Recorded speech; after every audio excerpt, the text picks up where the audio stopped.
Hey everybody, this is Brad Kilgore, preacher for the Sail Creek Church of Christ in Sail Creek, Tennessee. If you've been keeping up, this is the third time I've done this video. And the reason being is, I feel like that sometimes whenever we're trying to help and do things to help the church, that we sometimes do more harm than good and we don't realize it. And I just want you guys to know that anything I put out in these videos or in my sermons are things because I want to help the brotherhood, and I love your souls and I love the brotherhood. So what I'm going to do is I'm going to go ahead, and this is still going to be my final word on this K.C. Moser subject. But what I'm going to do, I'm not going to mention any names. You know, I'm a nice guy and I don't want to do more harm than good.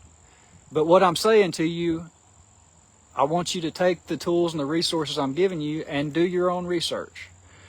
And so just remember, like I said before, I think there's two categories of people, you know, and even in the Bible, it talks about those who are false teachers, and they know it and they know the truth, but yet they dig their heels in, they deny it, and they just continue on. But there's other people, I think, who are just influenced by false teaching and they just don't understand the subject well enough. I think the majority of people who are caught up in K.C. Moser and his teaching, they just really don't understand the subject enough.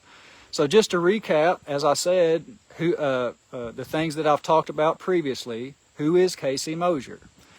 He's a preacher from the late 1800s, early 1900s who he put a book out that was very popular. It was called The Way of Salvation, and it got a lot of attention.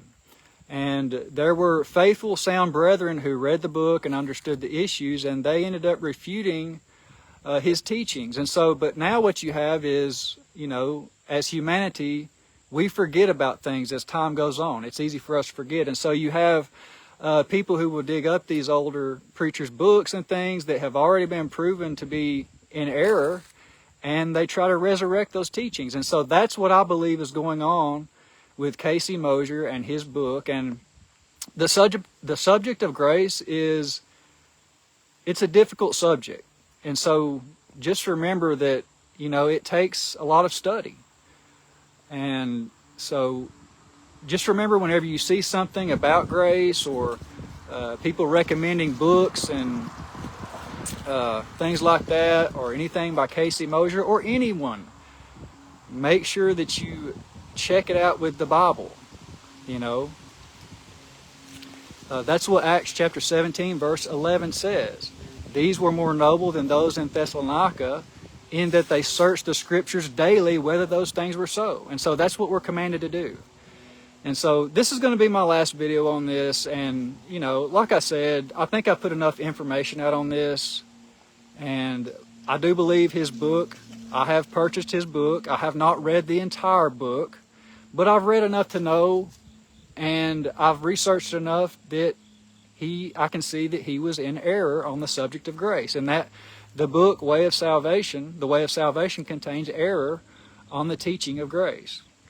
But like I said, my advice to anyone, any Christian, especially for preachers, is if you don't feel like you have a good enough grasp or understanding of the subject, you don't have to preach on it. You know, be patient with yourself, and then wait until you can understand it better. That's my advice. And so, but anyways, these things I've said, it's because I love the church and I want to help.